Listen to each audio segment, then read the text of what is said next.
नमस्कार साथियों, मैं रोहित मुकुल प्रगति पथ चैनल में आपका तहे दिल से स्वागत करता हूं। आइए हम लोग देखते हैं आज रेगुलेटिंग एक्ट 1773 का रेगुलेटिंग एक्ट कंपनी के माध्यम से ब्रिटिश संसद किस तरह से नियमित रूप से भारत में शासन को अपने हाथ में उपनिवेश के रूप में स्थापित करना चाहेगी, अपने हाथ में शासन व्यवस्था को कैसे लेना चाहती है। उसके बाद 20-20 वर्षों के लिए चार्टर एक्ट आता है, सारा हम लोग चार्टर एक्ट भी देखेंगे। पिट्स इंडिया एक्ट जो 1784 में आता है उसको भी हम लोग देखेंगे कि उसमें क्या परिवर्तन किए जाते हैं। इसी तरह से प्यार और मोहब्बत को बनाए रखें और चैनल को सब्सक्राइब नहीं किए हैं तो लाल बटन होगा यहाँ पर, दबा करके बेल आइकन जरूर दबा लीजिएगा ताकि आपको नोटिफिकेशन मिलता रहे और हम लोग आराम आराम से होले होले पढ़ेंगे।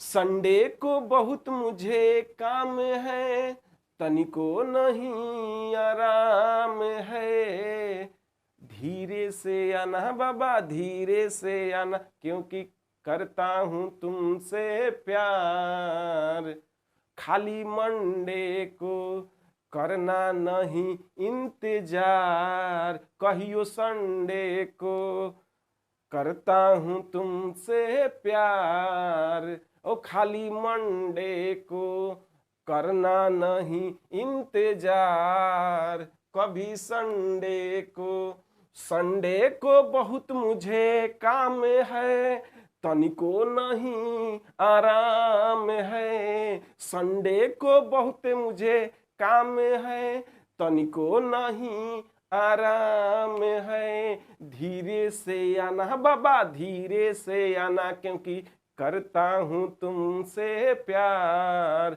खाली मंडे को करना नहीं इंतजार, हमारा संडे को। आइए देखते हैं रेगुलेटिंग एक्ट 1773।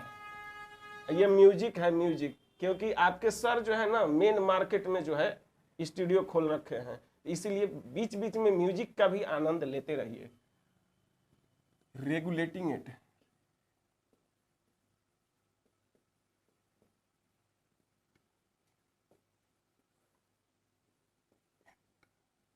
रेगुलेटिंग एक्ट 1773 में आता है। उसके बाद हम लोग देखेंगे आज के ही क्लास में पिट्स इंडिया एक्ट।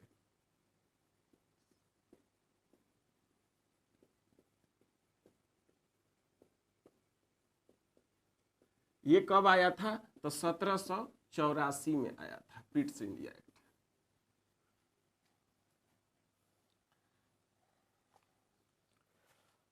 अब तक जो है British east India company Bharat में व्यापारिक रूप से पूरी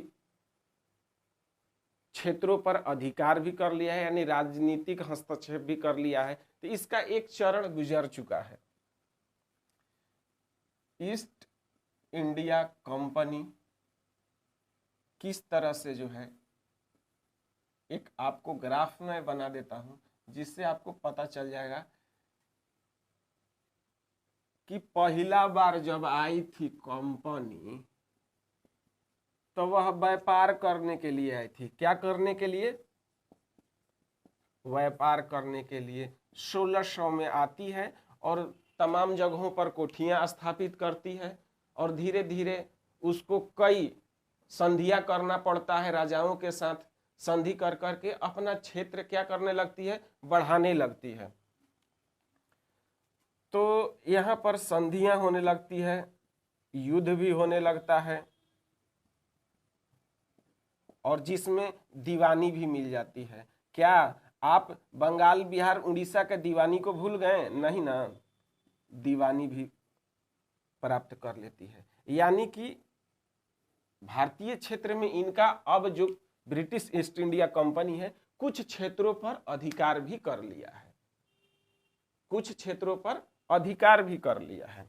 उसके बाद ये 1600 से 1773 तक ऐसे ही चलता है।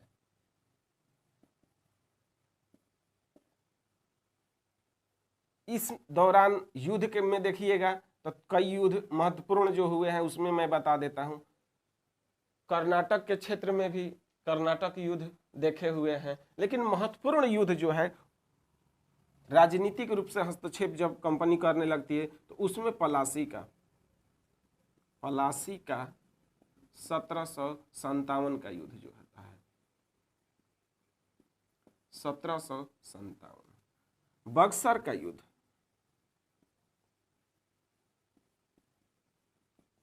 कब होता है? तो 1764 में होता है। उसके बाद देखिएगा तो मराठाओं के साथ भी प्रथम आंग्ल मराठा युद्ध भी हुआ है। कर्नाटक, प्रथम आंग्ल कर्नाटक युद्ध भी हुआ है। इलाहाबाद की संधि में देखिएगा तो इस दौरान आपको 75 में देखिएगा तो संधि होती है, सूरत की संधि होती है।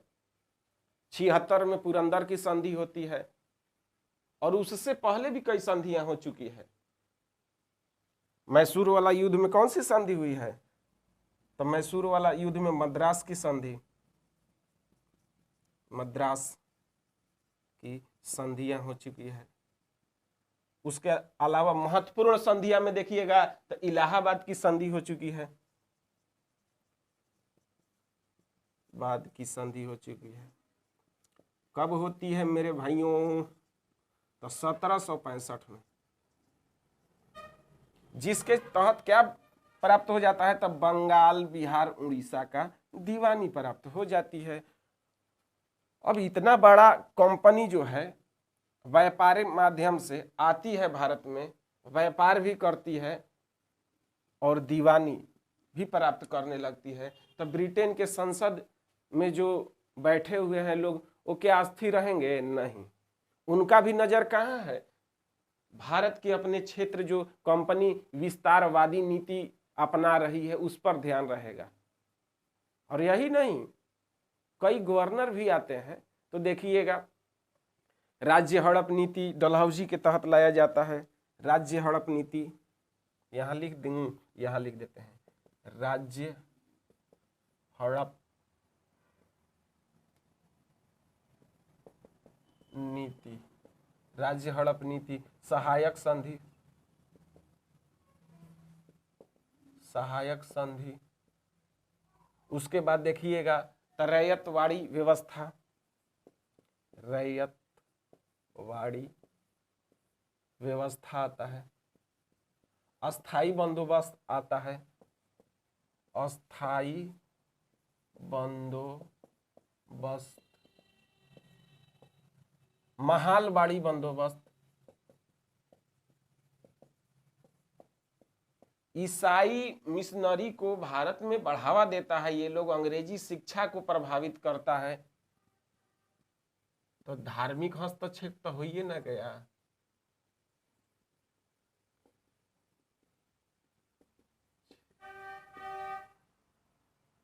शिक्षित शिक्षा के क्षेत्र में, पाश्चात्य शिक्षा यानी अंग्रेजी शिक्षा को बढ़ावा देने के क्षेत्र में, यानी तमाम देखिएगा कि कंपनी अपने माध्यम से परिवर्तन कर रही है और भारतीय लोगों को प्रभावित कर रही है। ब्रिटेन के संसद अब जो था कंपनी के हाथ में नहीं छोड़ना चाहता है। क्यों? कंपनी जो है उसको व्यापार करने का अनुभव है, यहां पर प्रशासनिक अनुभव तो नहीं ना है। द्वैध शासन में देखिएगा कि क्या होता है, तो द्वैध शासन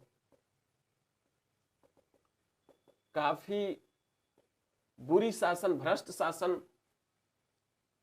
भारत के क्षेत्र में, बंगाल के क्षेत्र में खास करके रहता है। द्वैध शासन जो था, कहा जाता है कि यह डाकुओं का राज था, क्योंकि इस शासन व्यवस्था में कंपनी के जो अधिकारी थे वो क्या करते हैं, अपना निजी व्यापार को ज्यादा प्रोत्साहित करते हैं, उसी पर ध्यान दे देते हैं, और जो कंपनी का काम था उस पर से ध्यान हट जाता है, क्योंकि माल अब वहां से पर्सनल पॉकेट में नहीं आता है, वो तो कंपनी में जाएगा। वह अपने व्यापार को क्या करते हैं, ज्यादा बढ़ावा देते हैं। दीवानी मिल गया था, कर मुक्त व्यापार था। यहां तक देखिएगा कि द्वैध शासन के दौरान दस्तक प्रणाली का काफी दुरुपयोग होता है। ये तमाम परिवर्तन कंपनी करती है, लेकिन कंपनी को अब अपने माध्यम से यहां पर काम नहीं करने देना चाहता है ब्रिटेन, क्योंकि ब्रिटेन देखता है कि भारत में काफी जो है कि क्षेत्रों पर और सामाजिक धार्मिक हस्तक्षेप कंपनी करने लगी और बदनाम कौन होगा? तो ब्रिटेन बदनाम होगा। और ब्रिटेन बदनाम क्या होगा? वह भी अपना जो है कि उद्देश्य के साथ चाहता है कि जो हमारा अमेरिका में हाथ से जा रहा है, क्योंकि अमेरिका का उस समय सिचुएशन देखिएगा, तो ये जो 73 का समय है तो 75-76 में आजादी मिल जाती है, 70 से ही वहां मांग होने लगा था। तो वहां देखता है ब्रिटेन की अब तो अमेरिका हमारे हाथ से जा रहा है, लेकिन भारत को नहीं जाने दे, अपने हाथ में धीरे धीरे ले, लेकिन डायरेक्ट नहीं, अपना एक माध्यम कंपनी को बनाता है, क्योंकि ब्रिटेन का ही कंपनी ने यहाँ पर धीरे धीरे प्रशासनिक क्षेत्र में संधियां वगैरह की थी, मद्रास संधि चाहे इलाहाबाद की संधि या युद्ध वगैरह, तो कुछ तो इनके पास अनुभव था। इसीलिए ब्रिटेन का संसद डायरेक्ट रूप से उपनिवेश भारत को नहीं बनाती है, कंपनी को आगे कर करके और कंपनी के माध्यम से अब काम करने का प्लानिंग बना रही है, यानी भारतीय क्षेत्र को उपनिवेश बनाने के दिशा में एक कदम आगे बढ़ेगा। कब? तो 1773 में यह रेगुलेटिंग एक्ट के माध्यम से शुरू होता है और यह कब तक चलेगा? तो 1857 में जब सिपाही विद्रोह काफी हुआ है, तो उसी समय अब जो है ये सोचता है कि कंपनी के माध्यम से अब ज्यादा दिन तक भारत में शासन व्यवस्था को नहीं चलाया जा सकता है, क्योंकि कंपनी के पास व्यापार का केवल अनुभव है, प्रशासनिक अनुभव तो नहीं है। इसलिए 1857 के विद्रोह के बाद 1858 में भारत शासन अधिनियम लाया जाता है और 1858 के भारत शासन अधिनियम में देखिएगा कि कंपनी को समाप्त कर दिया जाता है और डायरेक्ट ब्रिटेन का क्राउन जो है अपने हाथ में सत्ता को ले लेता है। उसी को कहा जाता है ताज का शासन, ताज या क्राउन का शासन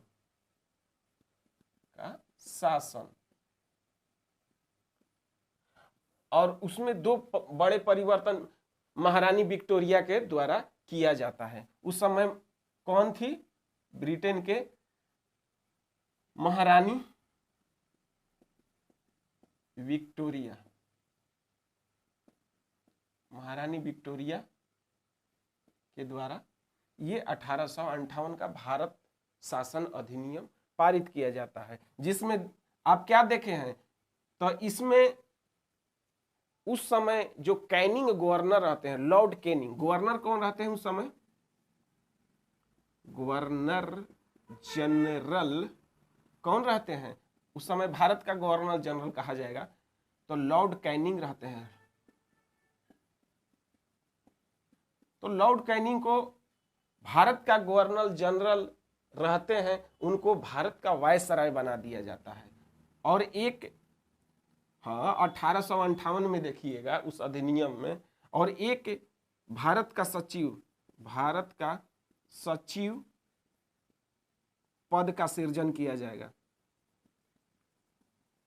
जो ब्रिटेन काउंसिल में ये होते थे। और ये दोनों लोग अब ताज को क्या करेंगे? रिपोर्ट करेंगे। यानी कंपनी का डायरेक्ट शासन 1773 से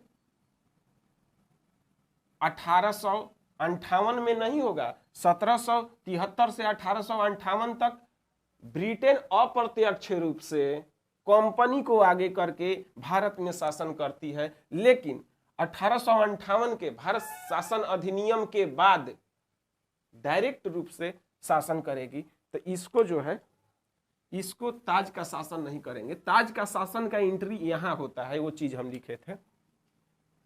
1858 से 1947 जब देश हमारा आजाद होता है, उतना तक ये डायरेक्ट ब्रिटेन जो है इस शासन काल को 1858 से 1947 तक ये डायरेक्ट शासन ब्रिटेन के संसद करती है, क्राउन करता है। उसी को ताज का शासन या क्राउन का शासन कहा जाता है। यहां पर ईस्ट इंडिया कंपनी का शासन कहा जाता है मेरे भाइयों, लेकिन ये कंपनी का शासन नहीं होता है। यह अप्रत्यक्ष रूप से किसका शासन होता है? तो ब्रिटेन के संसद का शासन होता है। ब्रिटिश शासन अप्रत्यक्ष रूप से, अप्रत्यक्ष रूप से कौन है, कंपनी शासन कर रही है इस काल के दौरान, और इस काल के दौरान व्यापार कर रही है, संधियां, युद्ध और दीवानी ये सब कार्य कर रही है। 1600 में कंपनी आई, 1773 तक। तो ये प्रथम फेज कहा जाता है ईस्ट इंडिया कंपनी का, और ये सेकंड फेज कहा जाता है ब्रिटिश ईस्ट इंडिया कंपनी का। और यहीं पर ब्रिटिश ईस्ट इंडिया कंपनी को स्वतः व्यापारिक क्षेत्र में भी और राजनीतिक क्षेत्र में भी समाप्त कर दिया जाता है। और थर्ड जो फेज है, डायरेक्ट ब्रिटेन अब भारत में शासन करता है। उसके बाद 1947 में भारत आजाद होता है, और भारत आजाद होता है तो आप खुद का स्वयं का शासन देख रहे हैं, लगभग 74-75 साल हो गया कर रहा है, और धीरे धीरे काफी ग्रोथ भी कर रहा है। राजनीतिक रूप से भारत का जो छवि है पूरे वर्ल्ड में देखा जाए तो एक मायने रखता है, एक स्थान रख रहा है आज के डेट में। तो ये कैसे हुआ, ब्रिटेन से हम लोग आजाद जब हुए, इंग्लैंड से जब आजाद हुए, तब जाकर के अपना जो है वजूद आगे बढ़ा, नहीं तो बस वही गुलामी की जंजीरों में बंधे रहते और ब्रिटेन के लोग मालामाल हो रहे थे, भारत को लूट रहे थे। तो आइए हम चलते हैं, प्रथम फेज में ऐसा क्या हुआ कि सेकंड फेज लाना अनिवार्य हो गया। तो देख लीजिए, यहाँ कंपनी अपना मन से काम कर रही थी, कंपनी अपना मन से काम कर रही थी, युद्ध कर रही थी, संधियां भी कर रही थी। उसमें कुछ ब्रिटेन के संसद का इच्छा नहीं होता था, जिसके चलते बड़ा विवाद भी खड़ा हो जाता था ब्रिटेन और वहां देखिएगा तो फ्रांस के बीच हमेशा युद्ध नहीं चलता है, दोनों देश अपने में हमेशा नहीं लड़ते रहता यूरोप में। तब भारत में भी तो दोनों कंपनियां थी, फ्रांस की भी थी, ब्रिटेन की अन्य कंपनियां, डच, डेनिश, ये सभी कंपनियां, पुर्तगाली भी थी। तो यहाँ पर भी विवाद उत्पन्न होता है, और विवाद में कौन आ जाता है, तो ब्रिटेन को आना पड़ता है, ब्रिटेन बदनाम हो जाता है। इसलिए देखता है कि इस लफड़ा को क्या करना है, धीरे धीरे अब कंपनी के हाथ में नहीं रखना है, क्योंकि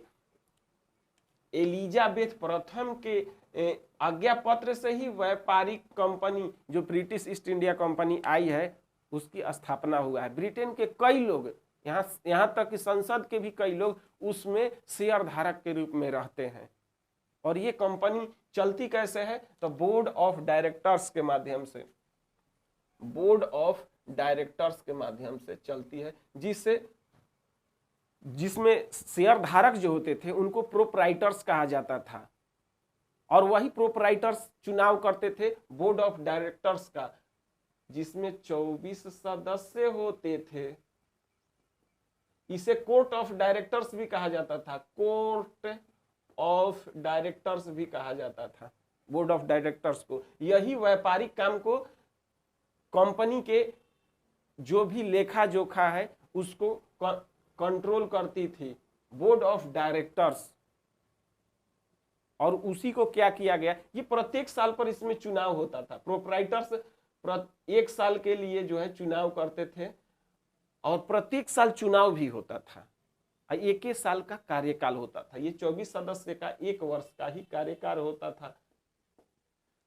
तो रेगुलेटिंग एक्ट में किया क्या गया, रेगुलेटिंग एक्ट खास करके जो मुख्य उद्देश्य है आने का, उसमें देखिएगा कि रेगुलेटिंग एक्ट्स लाने के पीछे महत्वपूर्ण कई कारण थे।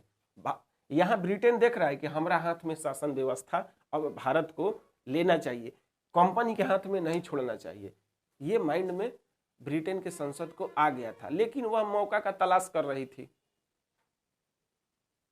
यहां जब द्वैध शासन होता है, द्वैध शासन में काफी यहाँ विवाद उत्पन्न होता है, यहाँ तक कि उसका मामला वहां ब्रिटेन के संसद में भी देखा जाता है, कई पर मुकदमे भी चलते हैं। यहाँ तक कि आप देखे हैं जो द्वैध शासन समाप्त किया गया है वारेन हेस्टिंग, उन पर भी आरोप लगता है, और एक महाभियोग भी उनके ऊपर लगा है। मात्र एक गवर्नर है वारेन हेस्टिंग जिन पर महाभियोग भी लगाया गया है। तो ये तमाम व्यवधान उत्पन्न हो रही थी ब्रिटेन के संसद में। इसे अब देखा गया कि कंपनी को यहाँ स्वतंत्र रूप से कार्य करने के लिए नहीं छोड़ा जाएगा। ये माइंड में चल रहा था ब्रिटेन के, सीनेट को। कंपनी घाटा में जा रही थी।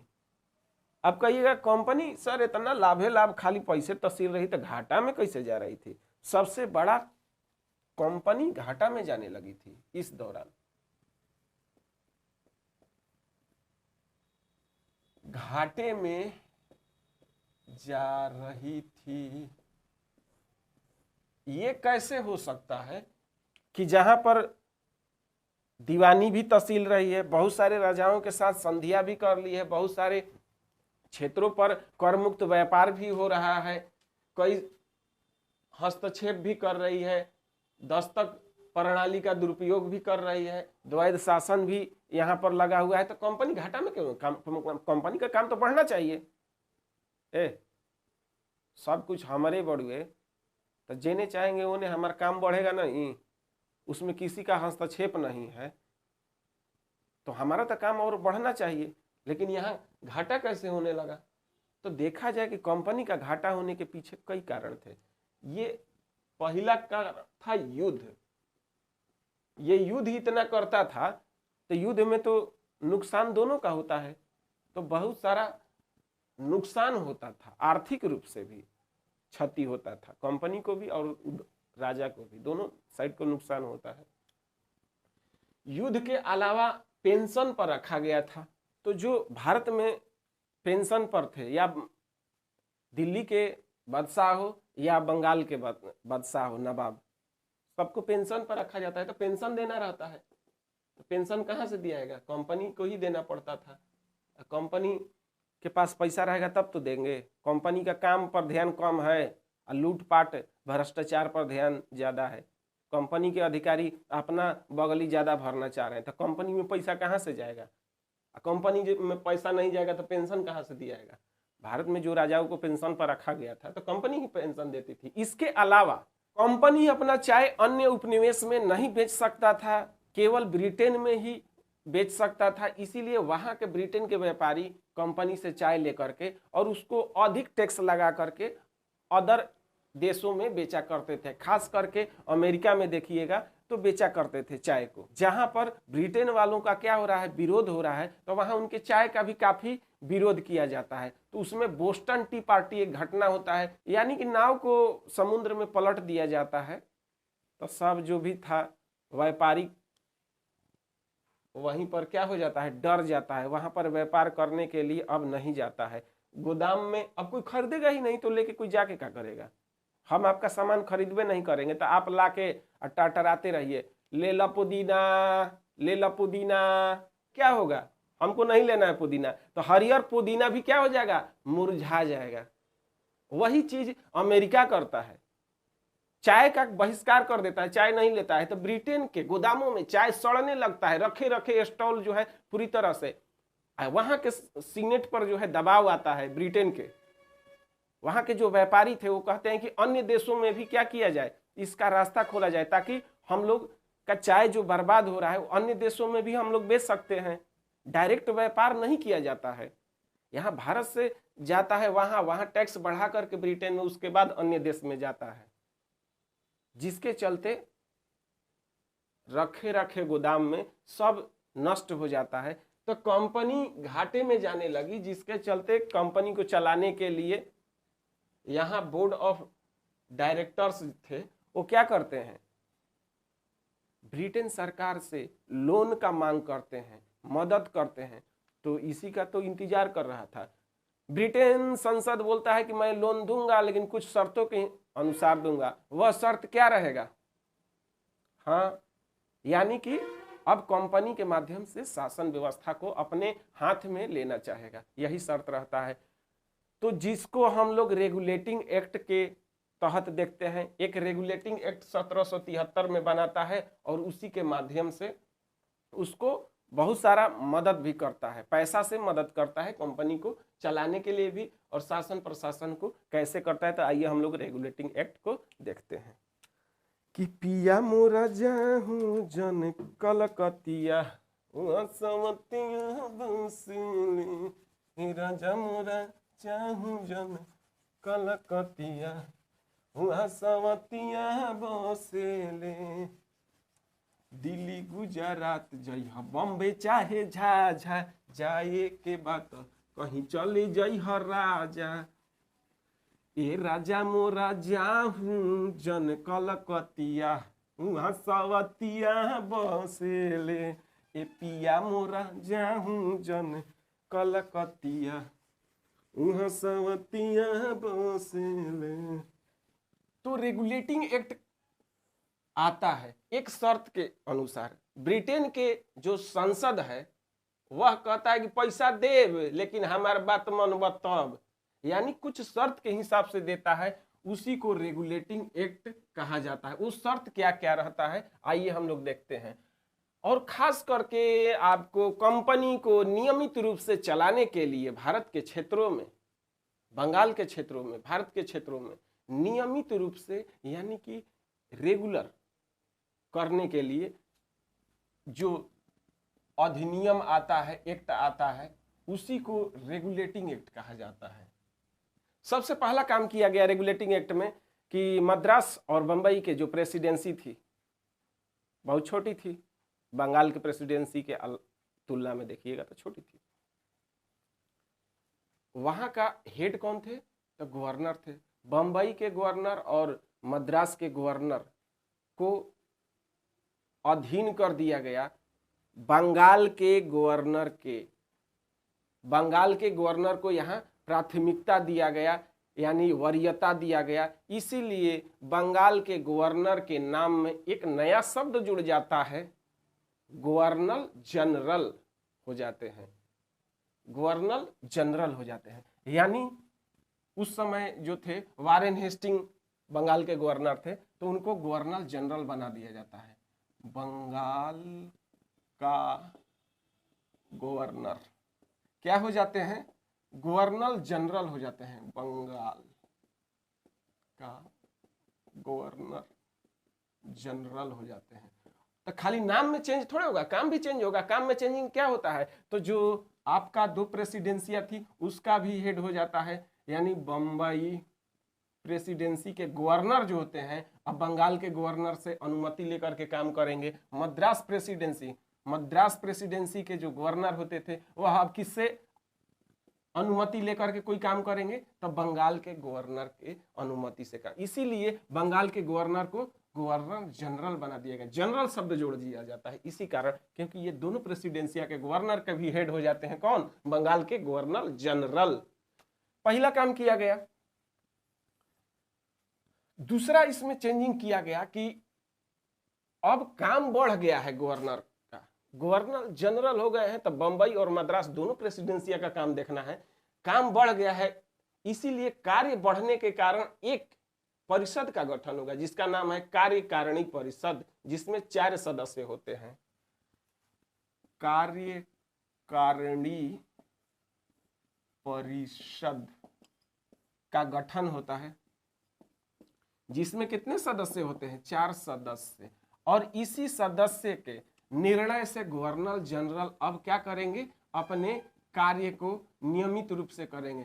नियमित रूप से करेंगे यानी कि एकल रूप से गवर्नर जनरल का यहाँ जो है कोई भी नियम फैसला नहीं लागू होगा। अब जो है 4 सदस्य का निर्णय से ही कोई कार्य गवर्नर जनरल को करना है, जबकि इसमें एक गवर्नर जनरल भी होते थे, यानी टोटल 5 होते थे। तो यहां पर देखा जाए कि 4 सदस्य जो कार्यकारिणी परिषद के थे, तो यहां कोई भी निर्णय लेना होता था तो बहुमत के आधार पर होता था। अब मान के चलिए इसमें से 2 और 2 हो गए, किसी बिल पर 2 आदमी का अनुमति बन रहा है या 2 का अनुमति नहीं बन रहा है। इस परिषद में कोई बिल पारित किया गया जिससे 2 का अनुमति बन रहा है, 2 का नहीं बन रहा है, तो अभी तो गवर्नर जनरल बाकी है अपना मत देने के लिए, तो वो अपना मत इधर भी ना में दे भी और हाँ में भी दे सकते थे, हाँ और ना में दे सकते थे, यानी कि यहाँ पर इनका क्या हो जाता, बात को मान्यता मिलता था। इधर भी हाँ कह सकते थे, ना भी कह सकते थे, इनका बात मान्य हो गया। लेकिन 4 में से 3 सदस्य हाँ कह दिए, 1 सदस्य ना कह दिए, अब ये अपना मत मान के चलिए कि इधर रखेंगे तो हाँ कहेंगे, हाँ में रखेंगे तो इनका बात मान्य हो गया, और ना में एक सदस्य है। तो गवर्नर जनरल यदि ना के तरफ अपना मत देते हैं तो क्या हो जाएगा, इधर 2 मत हो गया, इधर कितना है 3 मत। तो यहां पर गवर्नर जनरल की बात नहीं पास होता था, इसके चलते इनको आत्मसम्मान का क्या मिलता था, वेट कम मिलता था, कि हमने जो बात को पास किया वो बात क्या हो गया, यहाँ वाला बात पास हो गया, हमारा वाला बात तो पास हुआ ही नहीं। इस तरह से कहा जाए तो वीटो पावर को क्या किया जाता है, इनका छीन लिया जाता है, समाप्त है। यहाँ वीटो पावर समाप्त है। लेकिन जब इसको सुधार करके अगला बार देखिएगा 1784 में पिट्स इंडिया एक्ट आता है, तो इसमें से 4 सदस्य में से 1 सदस्य को गायब कर लिया जाता है। यानी कि पिट्स इंडिया एक्ट जब आएगा 1784 में तो कार्यकारिणी परिषद में कितने सदस्य रहेंगे, 3 सदस्य रहते हैं, जिसमें अब देखिए 2 ने दिए हाँ में, 1 आदमी ना में, किसी बिल पर 2 आदमी हाँ बोला, 1 आदमी ना बोला, तो गवर्नर जनरल आएंगे तो हाँ में कहेंगे तो इनका बात पास हो जाएगा। और इधर अगर वोट देते हैं तो इधर 2 वोट, इन्हें भी 2 वोट, तो दोनों वोट बराबर हो जाता था। लेकिन जब बराबर हो जाता था तो गवर्नर जनरल के बात मान्य हो जाता था, जिस कारण से देखिएगा कि अगर ना इधर भी वोटिंग करते हैं तो इनका ही जीत होता है, क्योंकि 2-2 बराबर हो जाता है तो इनका वोटिंग मान्य हो जाता है। इधर भी वोट देते हैं गवर्नर जनरल तो इधर तो आगे ही से बहुमत प्राप्त है। तो इस तरह से यहां पर क्या होता है कि इनका वीटो पावर वापस हो जाता है। तो पिट्स इंडिया एक्ट में 3 सदस्य कर दिया जाते हैं, और मान के चलिए तीनों सदस्य हाँ में ही हैं, तब तो कोई बातें नहीं है, विवाद का कोई बातें उत्पन्न नहीं होता है। सुप्रीम कोर्ट की स्थापना की बात की जाती है कोलकाता में, क्योंकि बहुत सारे सैन्य मामले बढ़ रहे थे, बहुत सारे राजाओं के साथ बहुत सारे सिविल मामले भी थे, सुनने होते थे, धार्मिक से संबंधित भी मामले होते थे, शिक्षा से संबंधित भी मामले होते थे। तो तमाम मामलों को व्यवधान, अब कंपनी तो यहाँ व्यापार करने के लिए आई है तो ये मामला सुनेगा नहीं, इसके लिए मामला की सुनवाई के लिए एक सुप्रीम कोर्ट की स्थापना की बात कही जाती है रेगुलेटिंग एक्ट में। उसी के तहत 1774 में कोलकाता सुप्रीम कोर्ट की स्थापना होती है। कोलकाता में सुप्रीम कोर्ट की स्थापना कब, तो 1773 के रेगुलेटिंग एक्ट में कहा गया था और 74 में स्थापित कर दिया जाता है, जिसमें 4 जज रहते हैं। अब प्रमुख जज 1 रहते हैं, 4 में प्रमुख भी हैं, 3 अन्य जज और 1 प्रमुख न्यायाधीश यानी जज। तो जो प्रमुख जज रहते हैं उनका नाम आता है क्योंकि प्रथम न्यायाधीश हैं कोलकाता उच्च न्यायालय के प्रथम न्यायाधीश sir Elijah Impey. Sir Elijah Impey का नाम तो एग्जाम में आता है। चौथा परिवर्तन क्या किया जाता है यहाँ पर, तो देखिएगा कि जो द्वैध शासन के दौरान लूट खसोट मचा दिया था कंपनी, उसको समाप्त किया जाता है। निजी व्यापार नहीं, आप लोग निजी व्यापार मत करिए, कंपनी के काम पर फोकस दीजिए। शर्त है तबे पैसा मिली, नहीं तो ना मिली। 14 लाख रुपया इस दौरान देता है। तो उसमें प्रमुख परिवर्तन जो शर्त रहता है कि कंपनी के अधिकारियों को निजी व्यापार करने पर पूरी तरह से मनाही हो जाता है कि नहीं, आप निजी व्यापार नहीं कर सकते, कंपनी के काम पर फोकस कीजिए। कंपनी का काम जो है घाटा में जा रहा है, यानी कि निजी व्यापार पर रोक, निजी व्यापार पर प्रतिबंध लगा दिया जाता है मेरे भाइयों। और घूस ले रहा था बहुत, यानी कि उपहार पर रोक लग जाता है। कहा जाता है कि ज्यादा जब आप लोग का मन है तो वेतन बढ़ा देते हैं, फायदा नहीं हो रहा है, कह रहे हैं ना कि उतना से का हुई, अरे हम वेतन बढ़ा दे रहे हैं लेकिन कंपनी के काम पर फोकस कीजिए। यानी यहाँ पर आपको वेतन बढ़ा दिया जाता है। अधिकारियों का क्या किया जाता है, तो वेतन अधिक कर दिया जाता है। ये चौथा पॉइंट याद रखिएगा। और 5वां पॉइंट कि नियमित रूप से ये काम 20 वर्षों के लिए, 20 वर्षों के लिए प्रावधान बना करके पारित किया गया था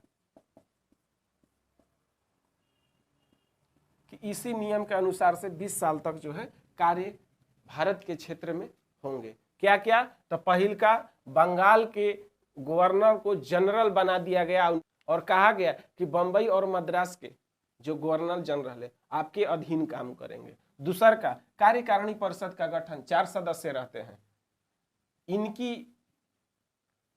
अनुमति से कोई काम को गवर्नर जनरल को करना होता था। यानी ये सब मिल करके 4 सदस्य ये है और एक गवर्नर जनरल मिल करके काम को करते थे। काम बढ़ गया था, इसीलिए कार्यकारिणी परिषद का गठन किया जाता है। सुप्रीम कोर्ट की स्थापना किया जाता है, क्योंकि देखा जाता है कि बहुत सारे मुकदमे मामले यहाँ पर क्या हो रहे थे, बढ़ रहे थे, जिसके कारण सुप्रीम कोर्ट की स्थापना 74 में हो जाता है। निजी व्यापार पर प्रतिबंध लगा दिया जाता है। वेतन कहा जाता है कि हम बढ़ा दे रहे हैं, लेकिन निजी व्यापार आप लोग रोकिए। 20 वर्षों के लिए प्रावधान को पारित किया गया था। और यहां पर एक बॉडी का निर्माण किया पहले ही से रहता है। आप देखे हैं कि डायरेक्टर्स, बोर्ड ऑफ डायरेक्टर्स, यहां देख, बोर्ड ऑफ डायरेक्टर्स, यानी इसी को कहा जाता है कोर्ट ऑफ डायरेक्टर्स। इसमें कितने लोग होते थे? 24 सदस्य होते थे। अभी कुछ देर पहले आपको बताए हैं कि प्रत्येक वर्ष चुनाव होता था, प्रत्येक वर्ष चुनाव होता था, 1 वर्ष के लिए कार्यकाल था। कार्यकाल, ये जो सदस्य होते थे, कार्यकाल 1 वर्ष के लिए बनते थे।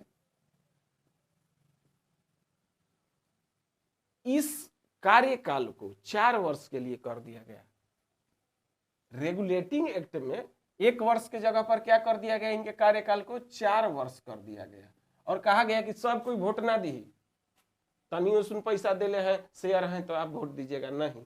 1000 पाउंड जो आदमी दिए हैं या उससे अधिक, 1000 पाउंड जो इसमें शेयर धारक हैं, उन 1 वोट देने का अधिकार है। 1 वोट का, कहिएगा जे 2000 से अधिक दे तो 2, 3000 से बेसी जो पाउंड है तो 3 वोट देगा। हाँ, 1000 से नीचे वाला लेकिन वोट नहीं देगा।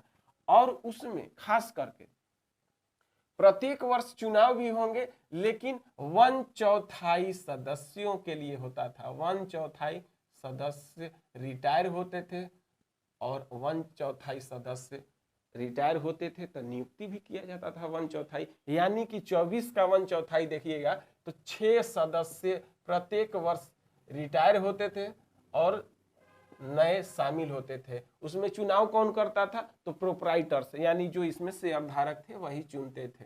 4 वर्ष के लिए अब उनका कार्यकाल हो गया था।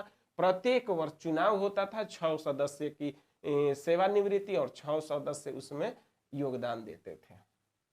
तो ये एक परिवर्तन, प्रमुख परिवर्तन देखा जाए तो किया गया था। बोर्ड ऑफ डायरेक्टर्स में परिवर्तन किया गया था।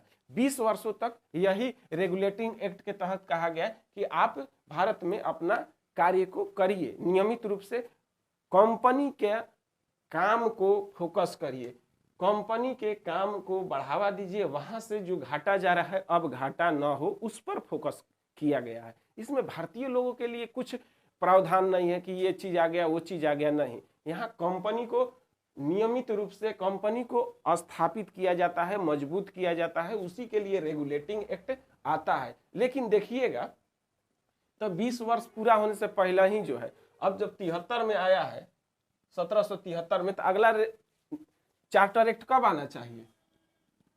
तो 1793 में आना चाहिए। हाँ, आया है, चार्टर एक्ट 1793 का भी आया है। उसके बाद कब आना चाहिए मेरे भाइयों? तो 1800 कहिएगा, 13 में 20 पार होगा। फिर 20 साल बाद 1833 में, 1833 में आएगा, सब आया है। उसके बाद कहिएगा 1853 में, हाँ यह भी आया है। तो इसी को तो कहा जाता है चार्टर एक्ट्स। ये सारे अगला नेक्स्ट क्लास में हम लोग चार्टर एक्ट देखेंगे, 1773 का, 13 का, 33 का, 53 का। उसके बाद 1853 का चार्टर एक्ट के बाद एक 1858 का भारत सरकार शासन अधिनियम आ जाता है, भारत शासन अधिनियम 1858 आ जाता है, और चार्टर एक्ट के तहत कुछ दिन तक तब तक कंपनी को आगे करके ब्रिटेन यहाँ अपना उपनिवेश बनाती है, शासन व्यवस्था को करती है, उसके बाद अपने हाथ में ले लेती है। पिट्स इंडिया एक्ट 1784 का जो आता है, उस एक्ट में खास करके लाने का कारण था, आना तो 1793 में था लेकिन पहले ही आ गया, क्योंकि बहुत सारे रेगुलेटिंग एक्ट में त्रुटियां थी, उसको सुधार करना था। महसूस हो रहा था कि नहीं 93 तक इंतजार किया जाएगा तो कुछ और परिणाम हो सकता है, इसलिए पहला ही क्या किया जाता है, उसमें सुधार किया जाता है, उसी को पिट्स इंडिया एक्ट कहा जाता है। आइए क्या क्या सुधार किए गए उसको हम लोग गौर से देखते हैं। तो सबसे पहला, कार्यकारिणी परिषद में 4 सदस्य थे, उसमें से एक घटा दिया जाता है, क्योंकि अब जो है गवर्नर जनरल का वीटो पावर भी इस्तेमाल हो सकता है। पिछला आपको पहले बता चुके हैं, यानी कारिणी परिषद में अब कितने सदस्य होंगे? 3 सदस्य होंगे। दूसरा परिवर्तन क्या किया जाता है, खास करके देखा जाता है कि जब से रेगुलेटिंग एक्ट के तहत सर्वोच्च न्यायालय आया है, उसमें तमाम 4 जज हैं, उनका काम क्या है, उनका क्षेत्राधिकार क्या है, और गवर्नर जनरल के कार्य करने के लिए कार्यकारिणी परिषद सदस्य, उनका क्षेत्राधिकार क्या है, ये दोनों को डिफाइन किया गया है स्पष्ट रूप से पिट्स इंडिया एक्ट में। इसके अलावा बोर्ड ऑफ डायरेक्टर्स भी होते थे 24 गो, उनका काम को भी डिफाइन किया गया है पिट्स इंडिया एक्ट में। शक्तियों का स्पष्ट विभाजन, ताकि दोनों के कामों में द्वंद्व पैदा हो रहा था। बोर्ड ऑफ डायरेक्टर्स सोचता था कि ये काम मेरा है, मेरे क्षेत्राधिकार में है। कार्यकारिणी परिषद सोचता था कि मेरा यहाँ पर बात को फॉलो करना चाहिए, और एक अलग सुप्रीम कोर्ट के जज सोचते थे कि हम सबसे हेड हैं।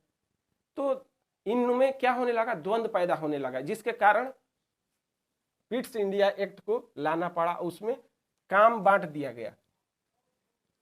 कंपनी, ईस्ट इंडिया कंपनी में कहा गया कि बोर्ड ऑफ डायरेक्टर्स जो 24 गो हैं, वो क्या करेंगे, तो कंपनी के कार्य को देखेंगे, यानी व्यापारिक मामला, व्यापारिक कार्य को देखेंगे, और उनका लेखा जोखा किसको देंगे, तो वही हेड को ही देना था, यानी ब्रिटेन के संसद को देना था। एक नया बॉडी का स्थापना होता है यहाँ पर, क्योंकि राजनीतिक हस्तक्षेप करना था, प्रशासनिक क्षेत्र में कार्य करने थे बहुत सारे, उसके लिए राजनीतिक काम को करने के लिए बोर्ड ऑफ कंट्रोल का स्थापना किया जाता है। इसमें 6 सदस्य रहते हैं। इनका काम था प्रशासनिक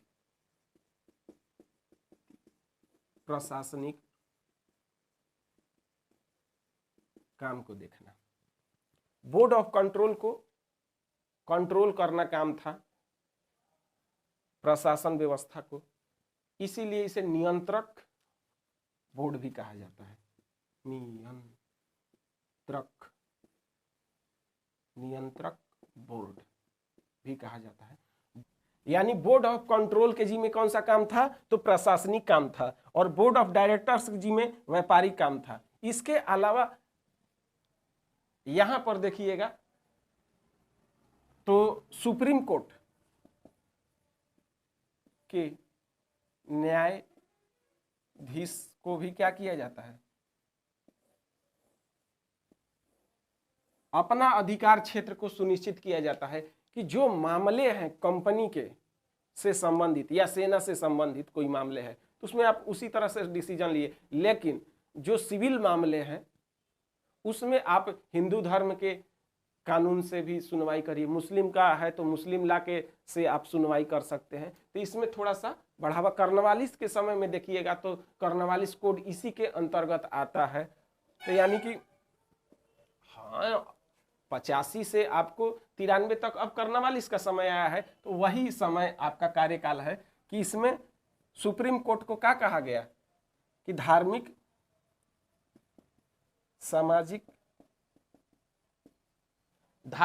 और सामाजिक रीति रिवाज को ध्यान में रख करके सुनवाई करना है। जिसमें समय कर्नवालिस आते हैं, देखिएगा तो कर्नवालिस कोड की स्थापना हुई है, एकल संहिता का स्थापना हुआ है, उसी समय एकल संहिता कानून का स्थापित किया गया है कर्नवालिस के समय में। ये 85 से 93 तक कर्नवालिस रहते हैं, उन्होंने ही क्या लाया, अस्थाई बंदोबस्त भी लाया है, उसे वास्तविक संस्थापक भी कहा जाता है।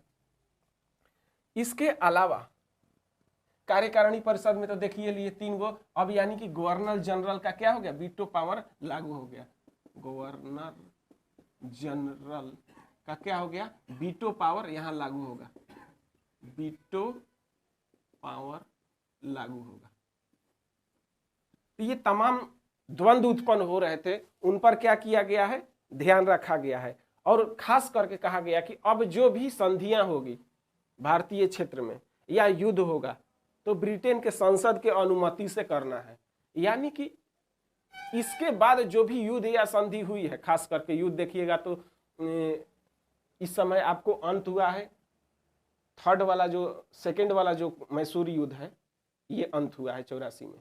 और कौन सी संधि हुई है, तो याद करिए मैंगलोर की संधि हुई है। इसके बाद 90 से 92 तक मैसूर के साथ जो युद्ध होता है, या 99 में जो टीपू सुल्तान मारा जाता है, चतुर्थ आंग्ल मैसूर युद्ध, तो ये सब किसके आदेश से होगा, ब्रिटेन के संसद से होगा। ये मत समझिए कि कंपनी शासन व्यवस्था कर रही है तो यहाँ युद्ध अपनी इच्छा से करेगी, नहीं।